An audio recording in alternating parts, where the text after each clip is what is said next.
Hopefully you guys like that little segment of the B-roll section that I put together. It was literally a turn up to the location, talking to the mixologist and seeing the process for creating a cocktail. Then I literally roughly planned in my head how to actually create the shots and link them together and that type of stuff, which I'm going to get into in a bit.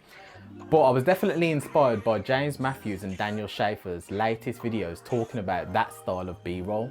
Although I've shot similar styles of B-roll like that before, little segments of it, I've never really mashed it all together in a likewise style. So hopefully today, the same way I was inspired, you guys will be inspired to take little hints and tips and put your 20 pence on it the same way I have and create your own style and flair. So I'm going to roll the intro, then we'll get into it.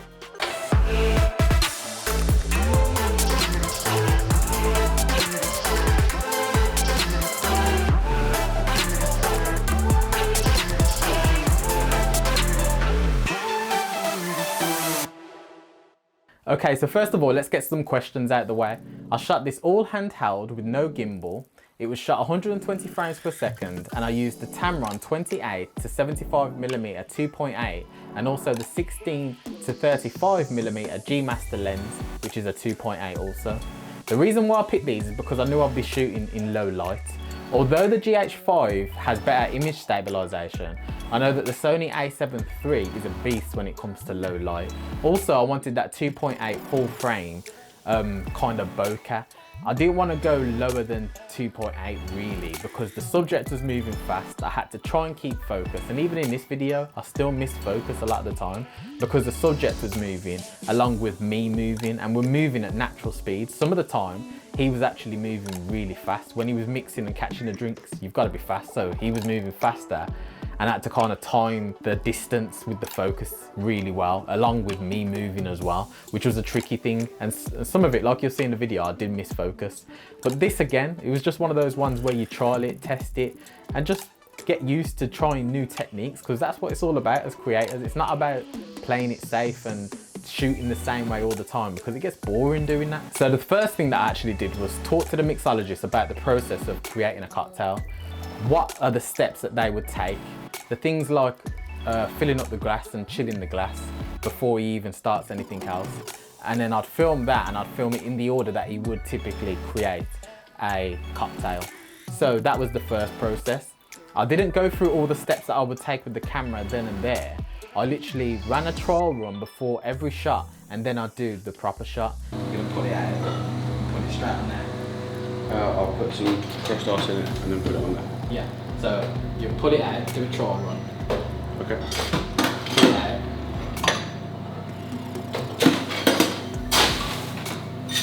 Yeah, cool. Yeah, so then I'll make the movements. Yeah, that's perfect. And each shot took roughly about 2 takes, 3 takes. Although some of them, we was on them forever because there was a lot to capture and I missed focus. Sometimes it was him, sometimes it was me.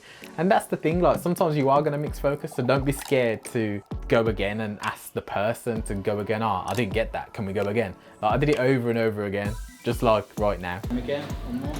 So by finding out the step-by-step way that they would go about doing whatever it is that they're going to do, you can envision how you're going to put the shots together. You shoot this shot, and then what shot is going to come after, so you can start that shot with the last shot in mind. And that's a key with a lot of them. And I didn't do it 100% with every single shot. I could have made it even more seamless if I sat down and actually planned out the shots.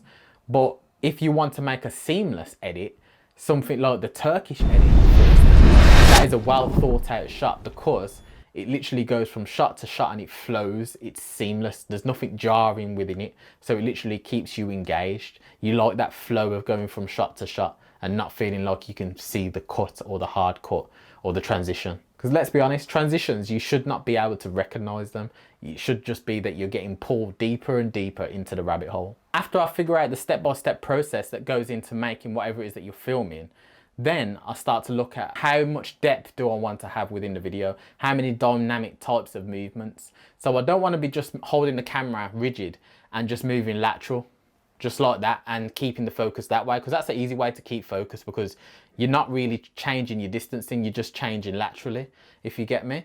Whereas I want to go lateral, but also now and then I'm going to lean in and twist the camera and turn the camera. So bearing that in mind, you've got to then pull the focus so that that line, that brief line where you've got the focus, you've got to keep that in mind. That just adds a bit more dynamic flair to whatever it is that you're filming, and it gives the viewer a more engrossed feeling into the video. So that is what I did with a couple of shots like this. Now, one of the other things that you really need to keep in mind is the foot movement. You need to keep in mind, where are you placing your feet? So it's all about bending the knees and having the feet wide and rolling on the balls of your feet. So just like you can see me here, I'm literally, my feet are still, they're cemented into the floor, but I'm rolling from as far back as I can on the back heel, then I'm rolling to the front of my toe on the other foot. And by doing this, it's keeping a smooth motion, and I'm able to move laterally, but also give a bit of depth into my shot while keeping the shot smooth rather than stepping. Because as soon as you step, that's when you introduce jitters into your footage. No matter if you're filming 120 frames per second, it's always better to keep your feet planted and roll. And just do the ninja walk. You know how it is. Like, as a creator, you know about the ninja walk. You look stupid doing it, but it doesn't matter because you'll do anything for that shot. Now, along with the foot movement, you need to think about your arm movements as well. So where are you placing the camera to start the shot? Sometimes you might not even be aiming at the subject, but you move from the top corner into the subject, then you tell the subject to go, and then you keep moving and carry on the trail of the motion for the shots. By doing that, it gives you a little bit of leeway at the start to speed ramp from the beginning to the middle bit of the shot to the next part of the shot, because it will just come in a swoosh in motion. And if the last shot normally goes up at the end, like goes faster, speed ramps up, then the start of the next shot should also speed ramp up, start from up, and then go down, literally. So on your timeline, you should see a motion of it literally going like a roller coaster, up and down. It should never be like fast and then it goes into slow, a hard slow, because it's jarring. So you want it to flow, and you want it to go from fast to slow, or end with a slow to fast. Do you get me? Like, that's the type of motion. A lot of people often get this twisted and end up like jarring it, and that's the thing that doesn't make it seamless. The way that you make it seamless is keeping the tempo and the pacing similar in between the cuts, so it just feels like a flow, you know. So here's a quick power tip for you guys. Know the type of music that you want to film to and have it playing in the background, because this will help you to have a good idea of the types of movements that you will get away with and what will flow nicely with the music. You can just go with the tempo, go with the beat, go with the pacing, and it just gives you a better understanding of the movements that you can capture, because the beat suits those types of movements, if you get me. Now, one of the other things I also did with this video, as you can see, is I had a camera strap, and I just used it as a third point of contact. So I've got my two hands plus the camera strap, so it's giving me a bit more stabilization. And I didn't use it for all the shots because I didn't really need it for the shots that were at like eye level and hip level. But for the shots that were literally like me pointing upwards, I needed it, because whenever you're holding something vertical and it's got a little bit of weight to it, you're naturally going to have a bit of shake when you come down to eye level. You're naturally going to have it. So if you notice, sometimes I had it like the camera strap literally pulling as tight as I could, but then as soon as I got to eye level, I loosened it and my hands took over. I just felt more comfortable like that. It might not suit your style, and you just might like to use the full camera strap all the time, but for me, it just felt more comfortable in that sense. Now, something else you need to consider is make sure that the subject is moving in real time. So they're moving just as they normally would. If they're throwing something, they're going to have to react quick to catch it. But bearing this in mind, it's going to make manual focusing a lot harder. So you might need to run a dry run just to test out the distancing. And then before you go for the proper record, the proper take, then you just test things out and make sure that you get your range and get your motion. That's why I say the rocking motion is the best motion, because once you've ran it a couple of times, like once or twice, you kind of know the motion that you need to move. Sometimes you don't even need to move focus, but you can get away with moving your feet backwards just a little bit so that it catches the focus point. And that's one of the other tricks as well. You don't always need to be pulling the focus. Instead of using the actual manual focus, move your feet. That's why I'm talking about that ninja walk. Now let's talk about sound design. One of the most important aspects of creating videos like this. Sound design just brings your footage to life. Without the sound design, it isn't going to have the same impact or draw the viewer into it as much as what it should. Like, we hear things before we see them, so automatically it's going to stimulate us a lot more if we hear the sound of what we're actually seeing. Like, so take that into account whenever you're creating something. You've got to replicate that sound from either getting it from an audio source or capture that audio live. All of this video was literally using an audio source. One of the hard things is finding the audio that suits your footage. So sometimes it takes a bit of searching. It's a bit like music. Like, you end up searching for days. You end up searching for sound and music longer than you are actually editing in some cases. Now, another thing is the sound design doesn't have to actually match the visuals. Sometimes it could be totally different, and a little Foley that just adds a comical twist on a video can change the tone of voice within a video. So sometimes it's the right time to use something that's comical. Sometimes it's about using something that actually sounds like what they're actually seeing. And also you've got to think about the volume levels that you're actually using. So don't have your added sounds too loud, because it's a bit jarring then. You just want to make them subtle as possible.